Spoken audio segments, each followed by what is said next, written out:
आपका अपना चैनल मेरी हिंदी में आपका स्वागत है। मैं मनोहर कुमार श्रीवास्तव इस चैनल में आपका स्वागत करता हूं। आज हिंदी व्याकरण के अंतर्गत एक नया अध्याय सीखेंगे। आज हम घोष और अघोष वर्णों की पहचान और उनकी परिभाषा को जानेंगे। हम जानेंगे कि अघोष वर्णों को कैसे पहचानें, अघोष वर्ण किसे कहते हैं, घोष वर्ण किसे कहते हैं। इन सभी बातों पर हम आज की इस वीडियो में चर्चा करेंगे। यह घोष और अघोष वर्णों से संबंधित प्रश्न परीक्षाओं में पूछे जाते हैं। खासकर सैनिक स्कूल, नवोदय विद्यालय, नेतरहाट विद्यालय, जामिया मिलिया इस्लामिया में प्रवेश के लिए, BHU में वर्ग 6 में प्रवेश के लिए इस पर आधारित प्रश्न पूछे जाते हैं। तो प्रवेश परीक्षाओं की तैयारी करने वाले विद्यार्थियों को चाहिए कि घोष और अघोष वर्णों की जानकारी उन्हें हो, तभी वे घोष और अघोष वर्णों से संबंधित प्रश्नों का उत्तर दे पाएंगे और परीक्षा में सफल हो सकते हैं। आइए हम जानते हैं घोष और अघोष वर्ण को।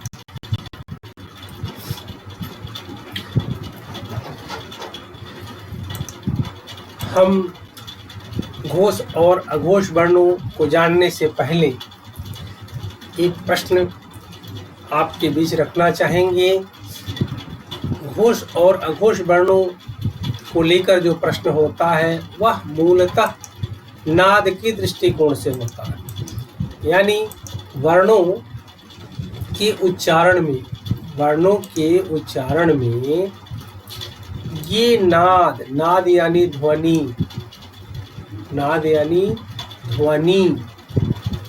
को आधार बना करके,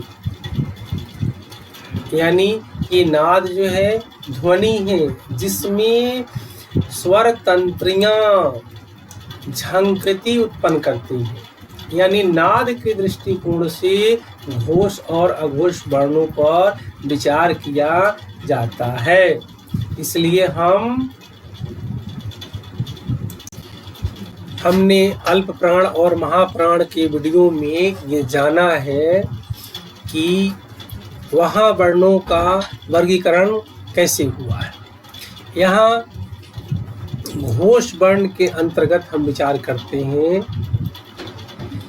जिन व्यंजन वर्णों के उच्चारण में स्वर तंत्रियां का यहाँ अर्थ है नाक, मुंह,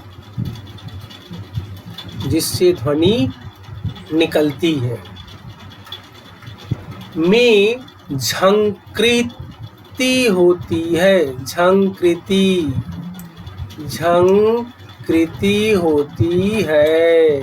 कहने का तात्पर्य है घोष वर्णों के उच्चारण में वर्णों के उच्चारण के दरमियान झंकार उत्पन्न होता है, नाद उत्पन्न होता है, उसे हम घोष वर्ण कहते हैं। यहाँ घोष वर्णों की पहचान के लिए हम देखते हैं कि यह प्रत्येक वर्ग का पहला और दूसरा वर्ण होता है। प्रत्येक वर्ग यहाँ कहने का तात्पर्य है क वर्ग, च वर्ग, ट वर्ग, त वर्ग, प वर्ग।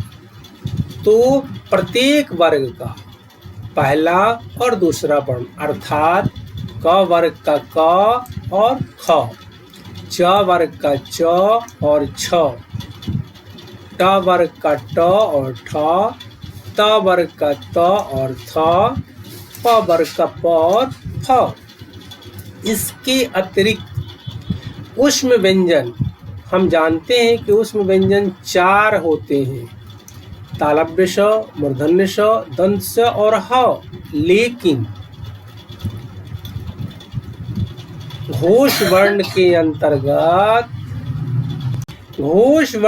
अंतर्गत सिर्फ तीनों सौ ही आते हैं, यानी दंत, मूर्धन्य और तालव्य, यानी तालव्य, मूर्धन्य और दंत सौ ही आते हैं। ये सभी घोष वर्ण हैं। अब हम सीखेंगे अघोष वर्ण को। हमने सीखा घोष वर्ण, अब हम सीखेंगे अघोष वर्ण को। अघोष वर्ण किसे कहते हैं, उसकी पहचान क्या है, उसे हम कैसे जानेंगे? तो आइए जानते हैं। अघोष, अघोष ठीक घोष का उल्टा है। घोष वर्ण में वर्णों के उच्चारण में झंकृति उत्पन्न होती थी। घोष वर्ण में वर्णों के उच्चारण में झंकृति उत्पन्न होती थी, लेकिन अघोष वर्ण में ऐसी नाद उत्पन्न नहीं होती है। यह वर्ण प्रत्येक वर्ग का तीसरा, चौथा और पांचवा होता है। प्रत्येक वर्ग का तीसरा, चौथा और पांचवा होता है।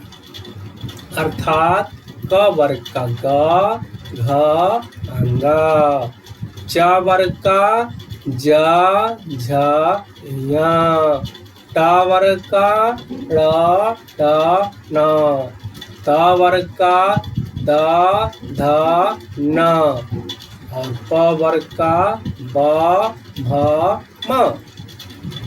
इसके अतिरिक्त अंतस्थ चार वर्ण जो है, चार व्यंजन जो है, य, र, ल, व, यह भी अघोष ही है। यहाँ ध्यान देने वाली बात यह है कि ऊष्म व्यंजन एक ह इसी के अंतर्गत आता है। घोष वर्ण के अंतर्गत ऊष्म व्यंजन जहाँ तीनों श आते थे, उसका चौथा व्यंजन ह अघोष वर्ण है। यह परीक्षाओं में पूछा जाता है कि ह घोष वर्ण है या अघोष वर्ण है। तो परीक्षा की तैयारी करने वाले बच्चों को, परीक्षार्थियों को बहुत ही सावधानी से इस पर विचार करना चाहिए और इसे ध्यान रखना चाहिए कि अघोष वर्ण के अंतर्गत आता है। इस प्रकार हमने सीखा घोष वर्ण और अघोष वर्ण। वीडियो पसंद आए तो लाइक करेंगे, मित्रों के पास शेयर करेंगे। इस वीडियो को शिक्षक भी देखेंगे, बच्चे भी देखेंगे, अभिभावक भी देखेंगे और इसकी त्रुटियों की ओर मेरा ध्यान आकृष्ट कराने की कृपा करेंगे। आपको बहुत बहुत धन्यवाद।